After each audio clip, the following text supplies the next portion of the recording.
स्वामी Muktanand junior college Yeola online lecture सिरीजमध्ये सर्वांचे पुन्हा एकदा स्वागत आहे. आजचा टॉपिक आहे centripetal force and centrifugal force.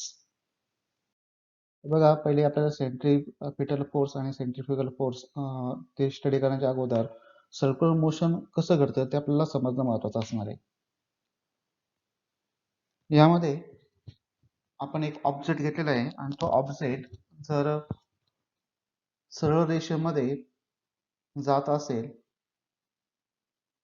तर according to Newton first law,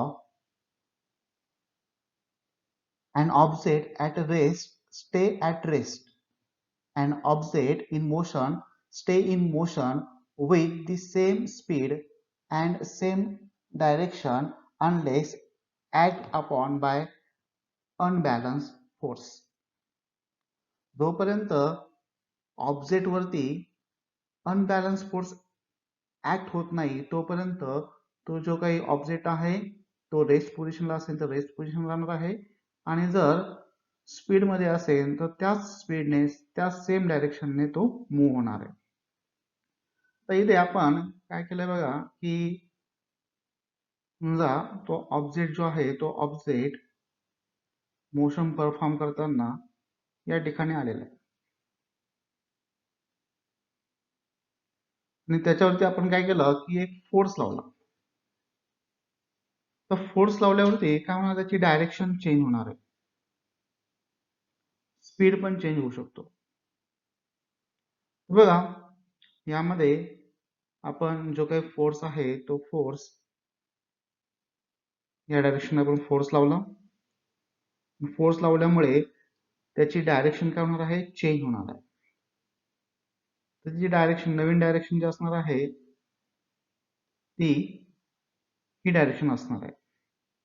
समजा पुन्हा ऑब्जेक्ट जो आहे तो ऑब्जेक्ट इथे आला आणि पुन्हा आपण त्याच्यावरती काय केला की एक फोर्स आपण अप्लाय केला. अप्लाय केल्यामुळे पुन्हा काय होणार, त्याचा डायरेक्शन जो आहे तो डायरेक्शन काय होणार आहे, चेंज होणार आहे. पुन्हा आपण त्याच्यावरती फोर्स अप्लाय केलं, पुन्हा त्याची डायरेक्शन चेंज होणार. आणि आपण जेव्हा जेव्हा त्याच्यावरती फोर्स अप्लाय करणार आहे तेव्हा त्याची डायरेक्शन काय होणार आहे, चेंज होणार आहे. तर हा जो फोर्स जो आहे तो आपण जर कंटिन्युअसली अप्लाय केला तर आपल्याला जे मोशन मिळणार आहे ते असणार आहे सर्क्युलर मोशन. म्हणजे युनिव्हर्स मध्ये जिथे जिथे सर्क्युलर मोशन असणार आहे तिथे हा जो फोर्स असणार आहे हा फोर्स असेल तरच काय होणार आहे, जे काही सर्क्युलर मोशन परफॉर्म होणार आहे. आणि ह्याच फोर्सला, हा जो फोर्स आहे ह्या फोर्समुळे काय होणार आहे, सर्क्युलर मोशन परफॉर्म होणार आहे. तर फोर्सला आपण म्हणणार आहे सेंट्रिपिटल फोर्स. तर जो फोर्स लावलेला आहे तो कुठं असणार आहे, तर सेंटरच्या सर्कलच्या सेंटरकडे जाणार असणार आहे. ही सिंपल डेफिनेशन आहे. The force which acting on the particle performing UCM towards the center of circle and along the radius is called centripetal force. यामध्ये ऑब्जेक्टचं जी काही व्हेलॉसिटी असणार आहे ती velocity always tangent to the circumference of the circle, आणि जो force असणार आहे towards the काय असणार आहे, सेंटर असणार आहे. तर यामध्ये जो फोर्स असणार आहे तो फोर्स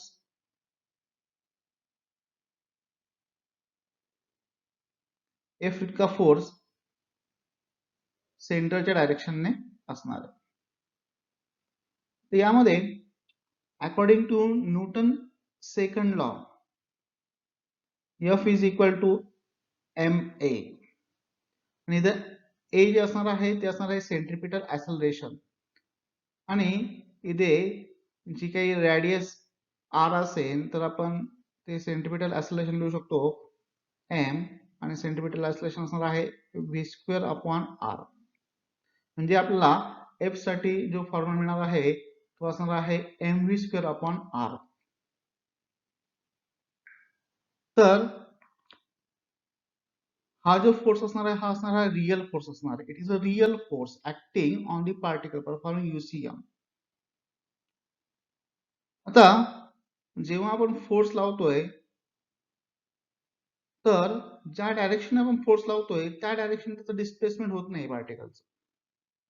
त्यामुळे work done by this force on the particle is zero. Work done जे असणार आहे ते पूर्णपणे काय असणार आहे, झिरो असणार आहे.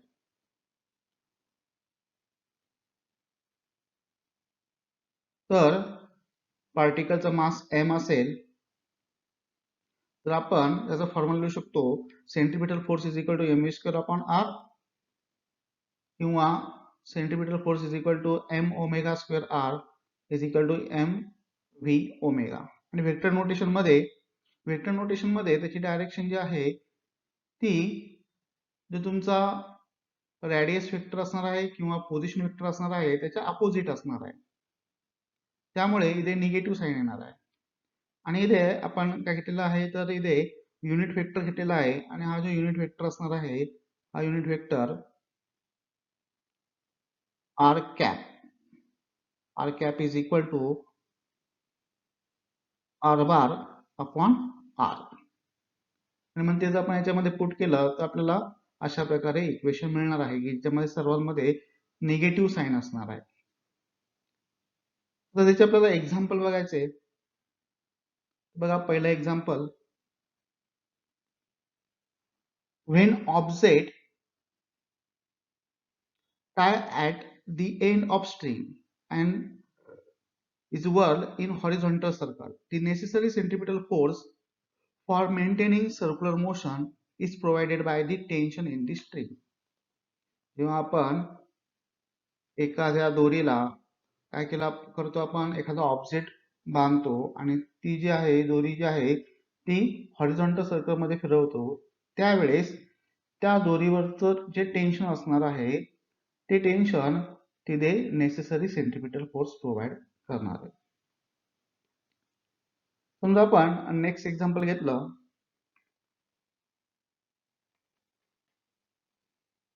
इलेक्ट्रॉन आणि न्यूक्लियस. आपल्याला माहिती आहे इलेक्ट्रॉन जो आहे तो इलेक्ट्रॉन न्यूक्लियस भोवती रिव्हॉल्व होत असतो.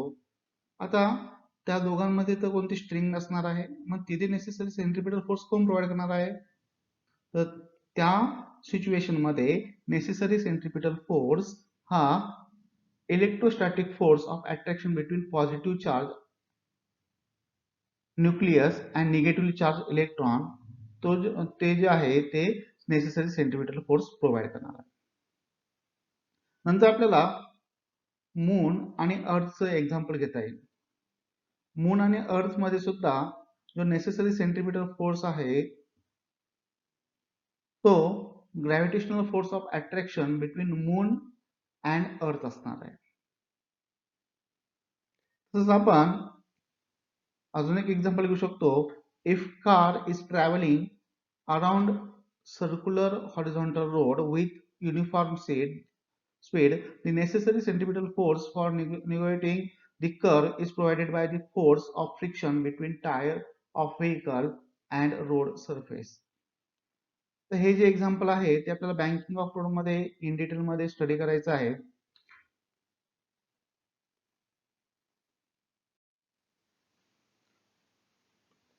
नेक्स्ट जो फोर्स असणार आहे तो आहे सेंट्रिफ्युगल फोर्स. हे सिंपल डेफिनेशन आपण बघू शकतो, the force which acting on particle performing UCM directed away from the center of circle and along the radius is called centrifugal force. जे करेक्शन करून घ्या.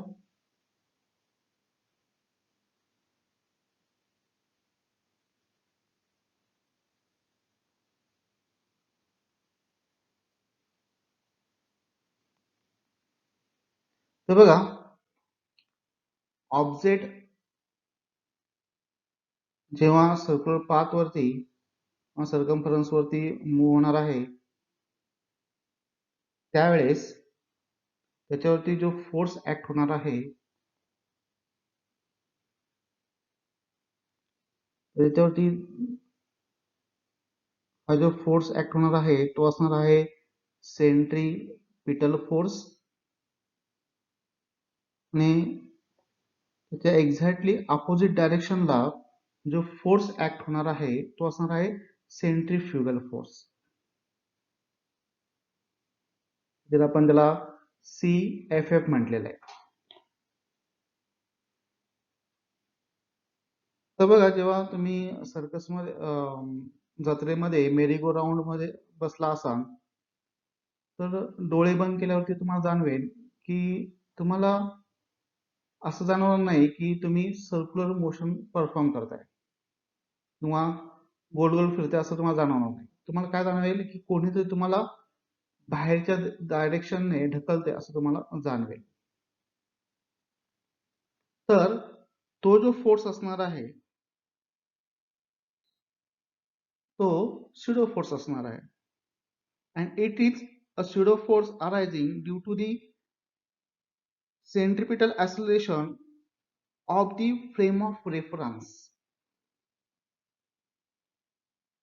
It must be understood that a centrifugal force is non-real force but not an imaginary force.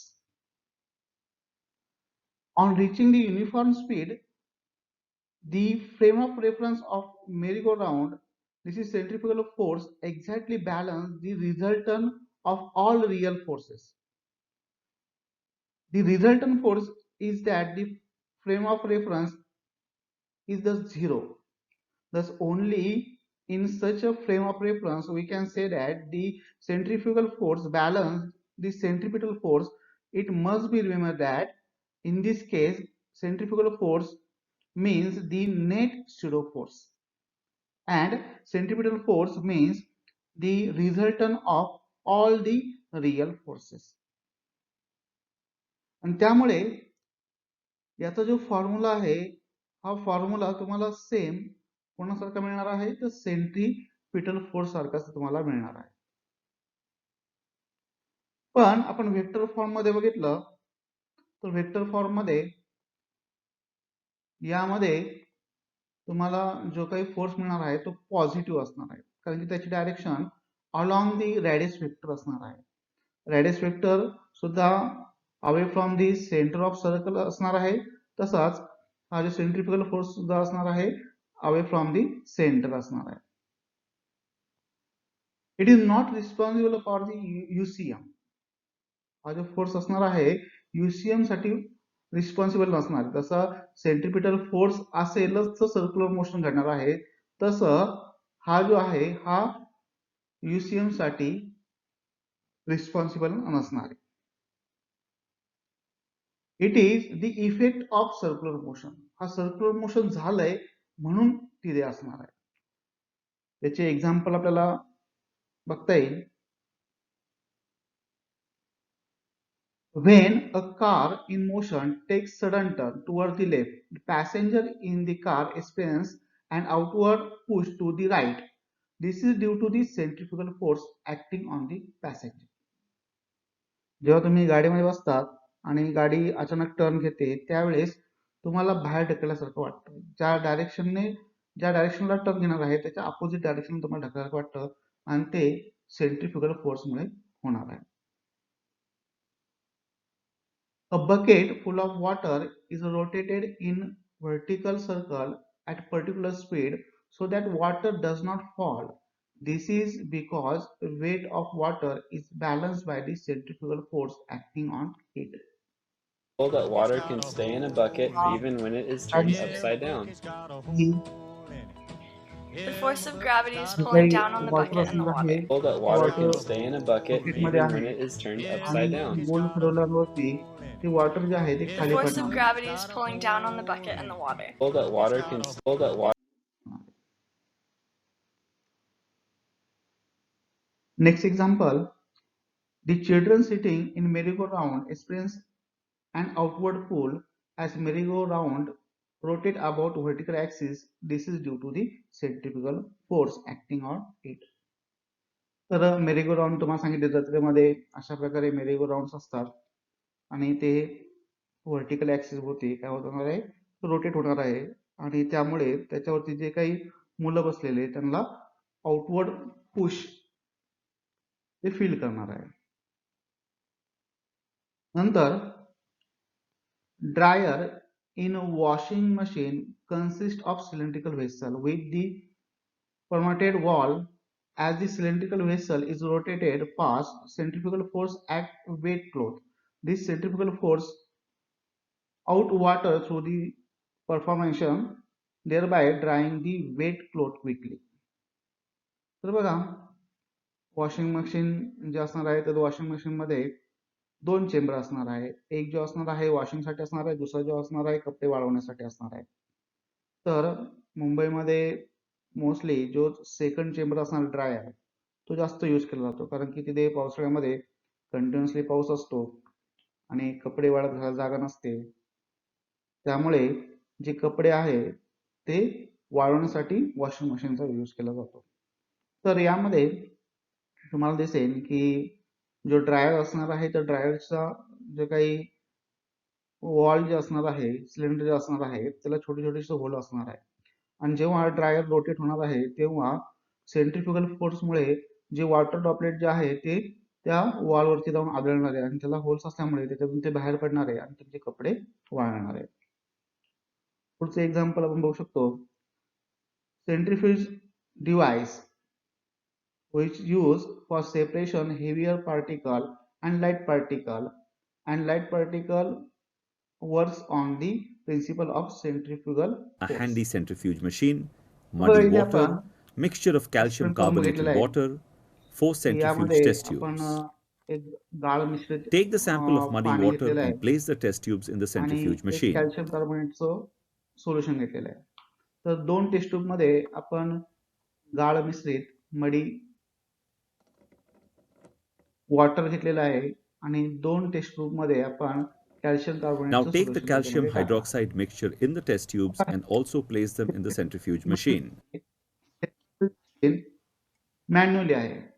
अशाच प्रकारे automatic centrifuge machine market मध्ये available आहे. तर यामध्ये याचं जे प्रिन्सिपल असणार आहे हे principle Rotate the machines fast for few minutes. Force वरती डिपेंड असणार आहे. तर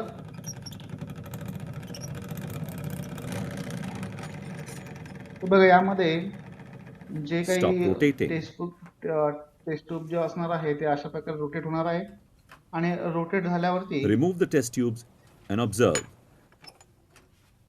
तर त्याच्या बॉटमला प्रत्येक We टेस्ट see mud ट्यूबच्या particles बॉटमला and white हे जे precipitate गाळ have settled in each of the test tubes. Solution होतं तर त्याच्यामधले जे काही हेवियर पार्टिकल आहे ते त्याच्या बॉटमला असणार आहे आणि इथे This is the calcium process of carbonate आहे centrifugation. ते अशा प्रकारे सेपरेट होणार आहे. तर अशाच प्रकारे आपण ब्लड मधला जे काही प्लाझ्मा वगैरे आहे ते आपण अशा प्रकारे सेपरेट करू शकतो.